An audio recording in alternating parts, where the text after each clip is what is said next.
Բարի եւ օրհնյալ առավոտ սիրելի հարազատներս, ամենաբարձրյալ Աստծո անունով, Եհովա Աստծո անունով օրհնում եմ յուրաքանչյուրիս։ Եբրայեցիներ նամակի 9-րդ գլխի 11-ից 22 հատվածը, երբ որ կարդում ես, հասկանում ես, որ Քրիստոսը իր արյամբ փրկություն ստացավ ամեն մարդու համար, իր արյամբ փրկագնեց ամեն մարդու։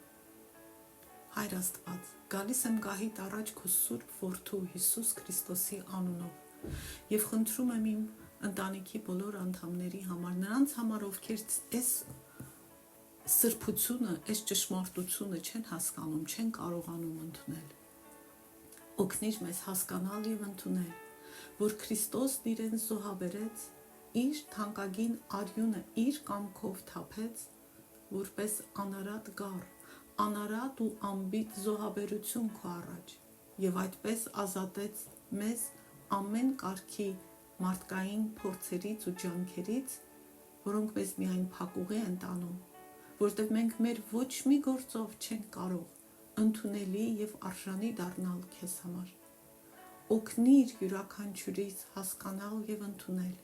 որ միայն Քրիստոսի արյան միջոցով մենք կարող ենք դառնալ քոնը։ Միայն Քրիստոսի արյան միջոցով մենք կարող ենք արդարանալ, փրկություն ստանալ, ապրել քեզ արժանի եւ քեզ համար ընդունելի կյանքով։ Շնորհակալ ենք, Հայր, Քրիստոսի արյան համար, որ թափվեց մեզ համար եւ Սուրբ Հոգու համար ենք շնորհակալ, որ Քրիստոսի հոգին է, որ տվել ես մեզ, որ վկայում է մեզ Քրիստոսի մասին, մեր սրտերը լցնում քո սիրով, սովորեցնում մեզ, առաջնորդում մեզ։ Տեր, խնդրում եմ, քանդի կապանքները մեր սիրելիների վրայից, բոլոր այն մարդկանց վրայից, որոնք խավարի մեջ են եւ ստերի են հավատում։ Արա այդ ամենը քո փառքի համար, քո անվան համար, Հիսուսի համար, Հիսուսի սուրբ անունով աղոթեցի։ Ամեն։ Հիմա վերադառնանք Ելք գրքին 10-րդ գլխում ենք, շարունակենք այսօրվա հատվածը ընթերցել եւ դրա մեկնաբանությունը։ Տերն ասաց Մովսեսին. «Մեկնիր ձեռքդ դեպի երկինք, որպեսզի խավար լինի Եգիպտոսի վրա, շոշափելի խավար»։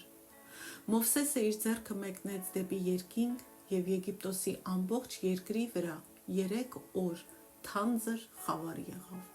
Մարդ մարդու չէր տեսնում, 3 օր ոչ ոք իր տեղից վեր չկացավ։ Բայց Իսրայելի բոլոր որդիների համար իրենց բնակավայրերում լույս էր։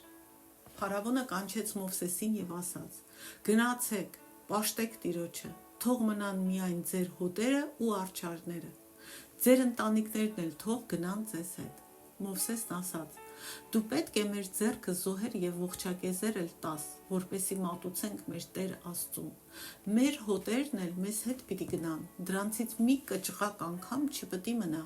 որտեղ դրանցից ենք վերցնելու մեր Տեր Աստծուն զոհելու համար։ Մինչև այնտեղ գնալը մենք չգիտենք, թե ինչ պիտի զոհենք Տիրոջը»։ Տերը կարծրացրեց Փարավոնի սիրտը, եւ նա չկամեցավ արձակել նրանց։ Փարավոնն ասաց նրան. «Գնա իմ մոտից, զգուշացիր քո անձի համար, որ այլևս իմ երեսը չտեսնես, որտեվ այն օրը, որ իմ երեսը տեսնես, պիտի մեռնես»։ Մովսեսն ասաց. «Լավ ես ասում, այլևս քո երեսը չեմ տեսնի»։ Փառահեղ Հայր, Սուրբ Աստված, օրհնյալ լինի քո խոսքը, օրհնյալ լինի Աստվածաշունչը, որ հասցրել ես մեզ,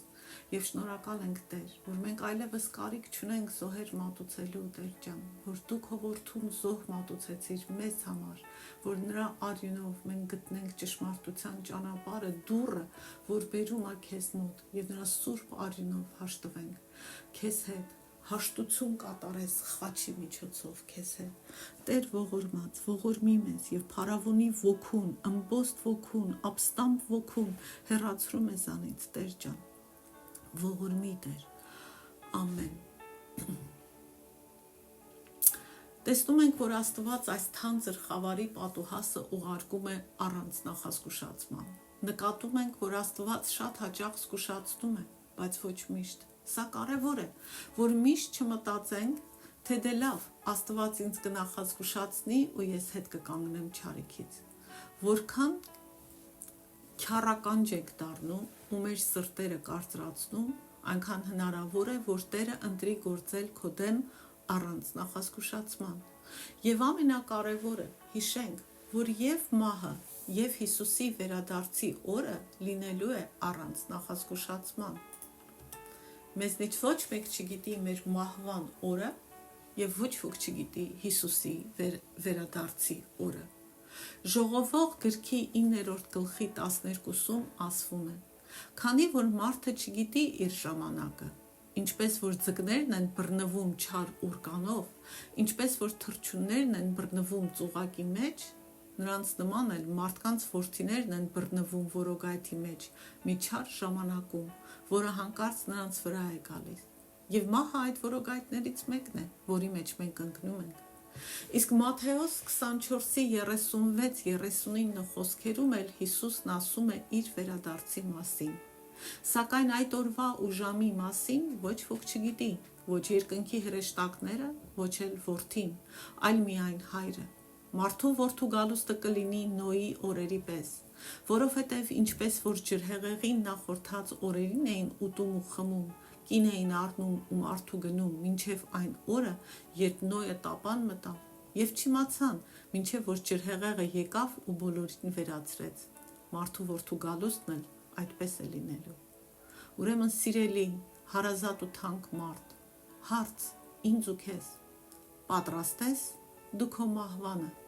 պատրաստ ես Հիսուսի վերադարձին, ոնց ես կանգնելու Տիրոջ առաջ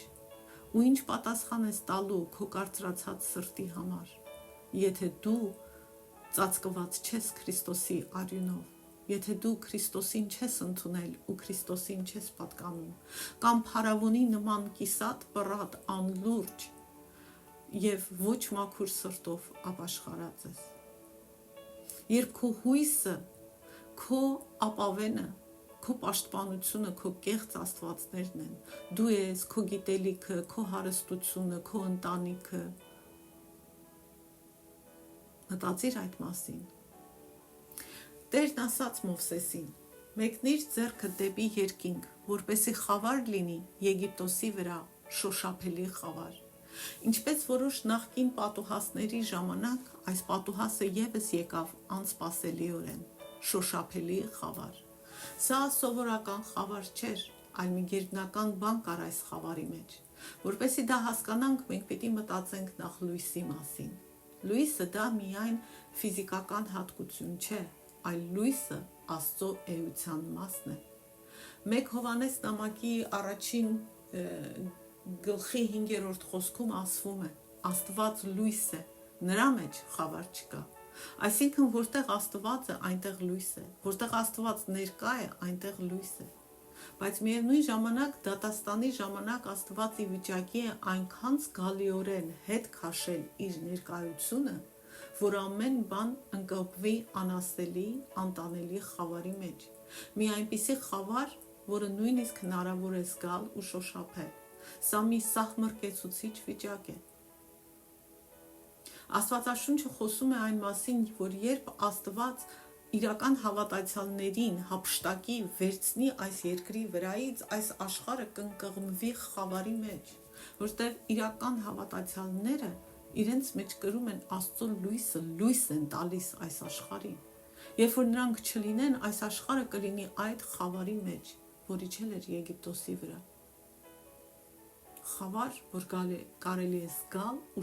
շոշափել, որը սահմռկեցուցիչ է։ Ուղղակիորեն չի ասվում, բայց ոչ արևը, ոչ աստղերը, ոչ լուսինը լույս չէին տալիս այս պատուհասի ժամանակ։ Աստված կանգնեցրել էր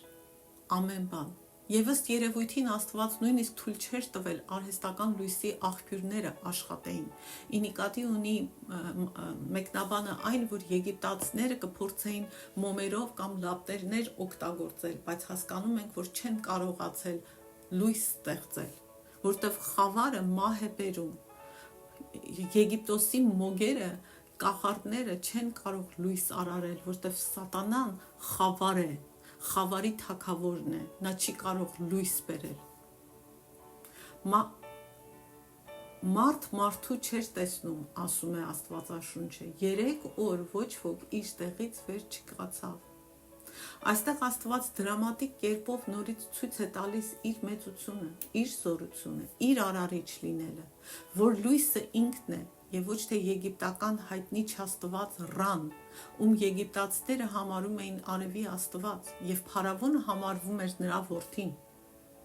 Եհովա Աստված ցույց է տալիս, որ ոչ ոք, միայն ինքն է լույսը, ինքն է արարիչը, ինքն է ստեղծել արևը, լուսինը, աստղերը եւ այդ ամենը իրեն են ենթարկվում, իրեն են հնազանդվում, իր կամքն են կատարում։ Բայց Իսրայելի բոլոր որդիների համար իրենց բնակավայրում լույս էր։ Սա կարող է երկու ձևով եղած լինել։ Կամ Աստված ուղակի խնայեց հրեաներին այս պատուհասից եւ ինչ որ կերպ արևը այնտեղ շարունակում էր ու լուսինը լույս տար, կամ ավելի հավակնական է, որ հենց այս պատուհասի ժամանակ Աստված զորավոր ներկայությամբ հրեաների մեջ էր, ու քանզի Աստված ինքը լույս էր, նրանք խավարի մեջ չընկղմվեցին։ Փարավոնը եւս մեկ անգամ փորձում է կոմպրոմիսի բերել Մովսեսին, դրդել Մովսեսին փոխզիջման գնալ։ Փարավոնը այդպես էլ չի հասկանում, որ Աստված կոմպրոմիսի չի գնում, Աստված իր ստանդարտը չի իջեցնում։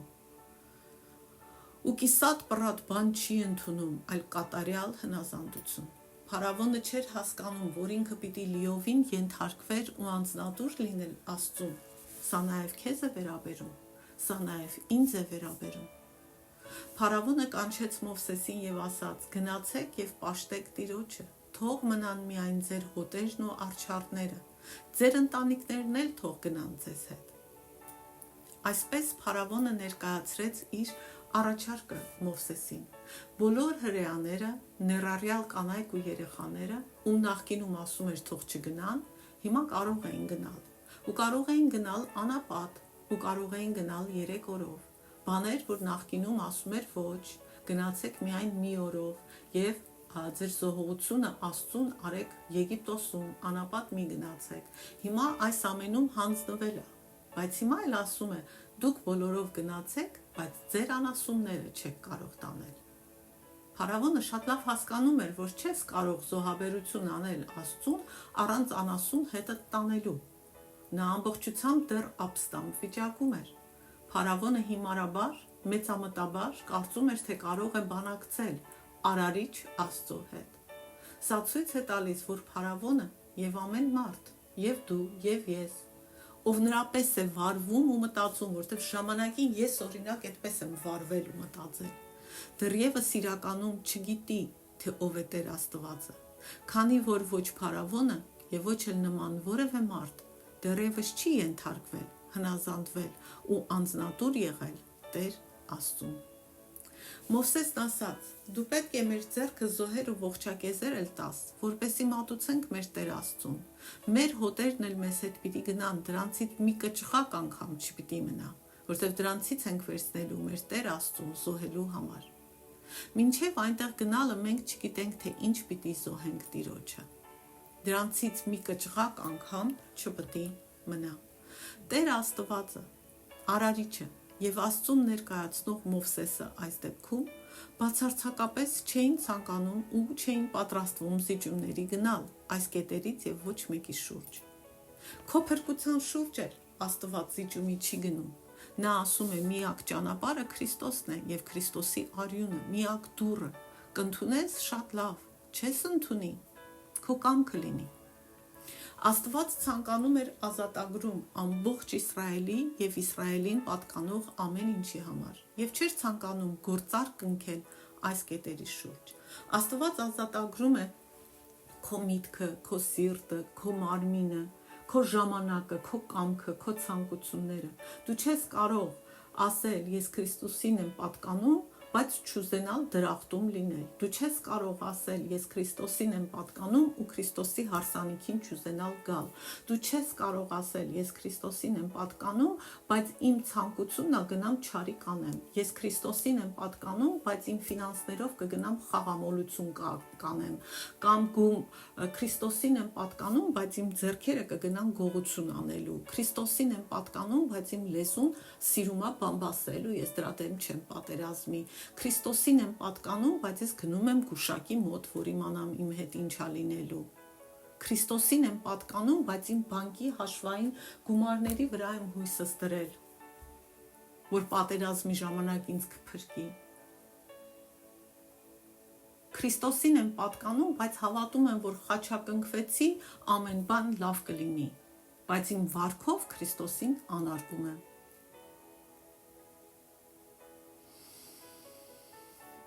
Աստված գործարքի չի գնում այդ հարցերում, երբեք կոմպրոմիսի չի գնում եւ իր ստանդարտը չի իջեցնում։ Աստված չի ցանկանում քեզ խավարի թագավորությունից կիսատ պռատ ազատել, այլ ամբողջությամբ։ Եվ ինչու, որ դու նորից ամբողջությամբ Աստծուն պատկանես։ Իսկ դրա համար մեզանից եւ ինչպես փարավոնից ակնկալվում է կատարյալ ու ամբողջական կերպով հանձնվել Աստծուն ու ենթարկվել նրան։ Մեր կամքը հնազանդեցնել Աստծուն, մեր ժամանակը հնազանդեցնել Աստծուն, մեր միտքը հնազանդեցնել Աստծուն, մեր մարմինը հնազանդեցնել Աստծուն, մեր ֆինանսները հնազանդեցնել Աստծուն, մեր հարաբերությունները հնազանդեցնել Աստծուն, ամեն բան։ Տերը կարծրացրեց փարավոնի սիրտը եւ նա չկամեցավ արձակել Իսրայելին։ Փարավոնն ասաց Մովսեսին. «Գնա իմ մոտից, զգուշացիր քո անձի համար, որ այլևս իմ երեսը չտեսնես, որտեվ այն օրը, որ իմ երեսը տեսնես, պիտի մեռնես»։ Կորցնելով կոմպրոմիսի ամեն հույս, գալիս է զայրույթը, կատաղությունը, գազանությունը, մարդ սպանելու ցանկությունը, ոնց որ ցանկացան սպանել Քրիստոսին եւ արեցին, փարավոնը հրամայեց Մովսեսին հեռանալ եւ այլևս երբեք չվերադառնալ, ու նաեւ սպառնաց Մովսեսին մահով։ Մովսեսը վստահեցրեց փարավոնին ասելով. «Լավ ես ասում, այլևս քո երեսը չեմ տեսնի»։ Այս խոսքերով խոսում էր Աստված,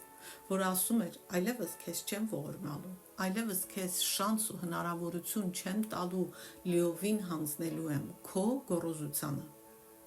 Եվ դու տեսնելու ես իմ բացարձակ դատաստանը»։ Եվ դա լավ լուր չէր փարավոնի համար։ Գալու էր ամենամեծ կործանումն ու դժբախտությունը իր սրտի կարծրության պատճառով, իր գոռոզության, իր անհնազանդության եւ իր խաբված լինելու պատճառով։ Փարավոնն այժմ անցել էր այն սահմանը, երբ կարող ես որևէ բան բացատրել ու հասկացնել։ Այն որ ասում են «Էշի պես ոտդ բանի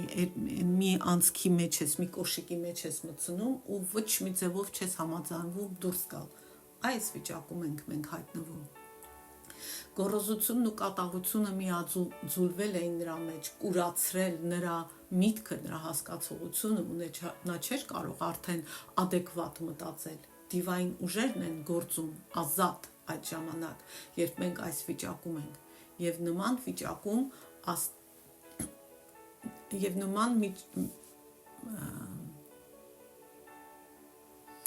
եւ նման վիճակում էր հայտնվել փարավոնը եւ նման վիճակում է հայտնվում ամեն ոք։ Այսպես ավարտվում է 9 պատուհասները, բայց կա վերջինը, ամենասարսափելին, դրա մասին վաղը կխոսենք, բայց հասկանանք Աստվածաշնչի բացատրությունն ու պատճառները, իմի բերենք, թե ինչու Աստված այս պատուհասները ուղարկեց փարավոնի եւ Եգիպտոսի վրա։ Եկեք թվարկենք դրանք։ Աստված այդ պատուհասները ուղարկեց, որ պատասխանի փարավոնի հարցին, որ փարավոնը տվեց. «Ով է Տերը, որ ես նրան լսեմ»։ Պատուհասների միջոցով հստակորեն ու առանց կասկածի տեղ թողնելու Աստված ցույց տվեց, որ ինքն է ամենակալ ու զորավոր, իրական ու մեծ Աստվածը։ Ինքն է Տերը եւ ոչ թե Եգիպտոսի որևէ կեղծ ու անկենդան Աստված։ Սա վերաբերում է ցանկացած ազգի, երկրի ու մարդու կեղծ աստվածներին։ Երկրորդը, Աստված այդ պատուհասները ուղարկեց, որ ցույց տա իր զորությունը Մովսես մարդու միջոցով, եւ որ Մովսեսը ու բոլորը իմանան, որ Աստված է Տերը։ Երորդ, Աստված այդ պատուհասները ուղարկեց, որ դրանք վկայություն լինեն Իսրայելի որդիների եւ նրանց ապագա սերունդների համար։ Եվ նաեւ մեզ համար, ընթերցողի համար։ Աստված այդ պատուհասները ուղարկեց, որ դատի Եգիպտոսի կեղծ աստվածներին, որոնք իրականում դևեր են։ Քո ամեն մի կեղծ հույսի ու Աստվածի հետևում դև է կանգնած, որ խաբելով քեզ ասում է արի, արի, ես քեզ կօգնեմ, բայց իրականում տանում է դեպի կործանում։ Ելք 12:12-ում, որ մենք դեռ չենք կարդացել, գրված է. Եգիպտոսի բոլոր աստվածների դեմ դատաստան պիտի անեմ, ես եմ Տերը։ Թվեր գրքի 33:4-ում ասվում է. Եգիպտացիները թաղում էին իրենց բոլոր անդրանիկ որդիներին, որոնց Տերը կոտորեց, Տերը դատաստան արեց նաև նրանց աստվածների նկատմամբ։ Սա դատաստան էր այդ կեղծ աստվածների նկատմամբ, որոնք մարդկանց այսպես տարան կործանման։ Աստված այդ պատուհասները ուղարկեց բոլոր ազգերին զգուշացնելու համար։ Ավելի քան 400 տարի անց կարդում ենք, որ փղշտացիները հիշում էին Իսրայելի Տեր Աստծուն, որ այդպիսի պատուհասներ բերեց եգիպտացիների գլխին։ Դա կարող եք կարդալ առաջին Թագավորաց 4:8-ում։ Վայ մեզ, ով պիտի ազատի մեզ այս զորավոր աստվածների ձեռքից։ Իրանք էլ են հասկանում Սուրբ Երրորդությունը։ Սրանք այն աստվածներն են, որոնք Եգիպտոսին ամեն տեսակ հարվածներ հասցրին անապատի մեջ։ Եվ վերջապես Աստված այդ պատուհասները ուղարկեց որպես Աստծո մեծության վկայություն Իսրայելի համար։ Եվ քանի որ Հիսուս Քրիստոսով մենք Ահարոնի որդիներն ենք, մենք էլ Իսրայելի ժառանգությունն ենք, սա վկայություն է նաև մեզ համար։ Ելք գրքի 15-րդ գլխի 11-ում, որը դեռ չենք կարդացել, ասվում է. Աստվածների մեջ ով է քեզ նման, ով Տեր, ով է քեզ նման սրբության մեջ փառավորված սքանչելի օրհնություններով, հրաշքներ անող։ Իրականում չկան ուրիշ աստվածներ, ոնց որ ասեցինք, նրանց հետևում գործում են դևերը, կա միայն մեկ Աստված։ Բ Օրինաց 4-րդ գլխի 34-ում էլ ասվում է. Կամ մի Աստված փորձել է գալ եւ մի ազգի միջից իր համար ժողովուրդ ընտրել, զարմանահրաշ գործերով, նշաններով, հրաշքներով, պատերազմով, հզոր ձեռքով, բարձր բասկով, մեծամեծ սարսափներով, ինչպես որ ձեր Տեր Աստվածը ձեզ համար Եգիպտոսում արեց այս բոլոր բաները ձեր աչքի առաջ։ Հայ մարդ, դու այսօր գոյություն ունես, որովհետև այս նույն Աստված, Իսրայելի Աստվածը, որը Քրիստոսով դարձել է մեր Աստվածը, մեզ պաշտպանել է, մեզ պահել է, մեզ երկիր է տվել։ Դա նրա բերանով է, որ մենք կանք, ոչ թե մեր բերանով, ոչ թե մեր գիտության, մեր հնարամտության, մեր լավը լինելու համար, ոչ թե նրա համար, որ ամենահին ազգերից մենք ենք, մեր նման ազգեր են վերացել, Բաբելոնը վերացավ, Ասորեստանը վերացավ, Աստծո կամքով, ոչ թե իմ ու քո, մի մեծամտածի հայ մարդ, ծունկը ծռի, ծունկը ծալի Եհովա Աստծո առաջ, ընդունի նրա որդուն Հիսուս Քրիստոսին, որ նրա արյունով փրկագնումը քո բաժինն է լինի։ Այսքանը այսօր, ամեն։